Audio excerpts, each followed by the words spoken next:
خلاص افندی خانه یک جوره شهر تماشا میآید. بعد این برادر شهر بچه شهر بدگی میگه خب یک تماشات میبرم، ببین زیبایی ها را ببین، آبادی ها را ببین.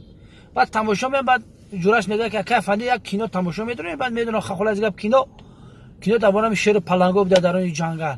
بعد همین کینو رفته است که همین شیر طرف اکران میدوه، در هم حالت کینو طرف هم اکران میپره. افندی میبینه دارم میپره، تایم استول جوگا میشوه، تایم استولش در جوگا میشوه. بعد جورش میگه بچه بخیر شرمنده کردی آدما نگاه دارن، بچه بخیر چی ترسیدی این کینو های. بعد افندی میگه به عقل خودتی، من میدونم این کینو های، این حیوانی پات یک جو میفهمه که کینو های.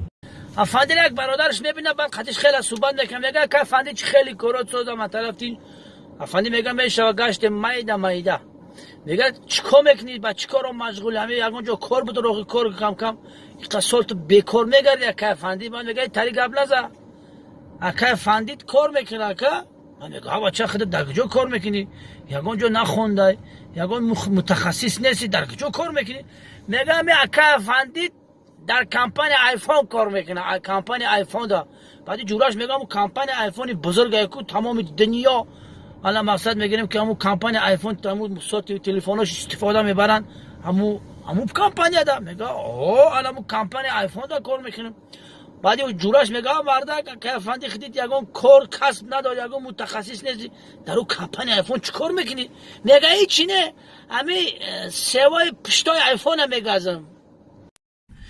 یک مردک بسیار مست بده، مستامش خانه شان میآید، در حیات زندگیش یک تا گوسپند داشته.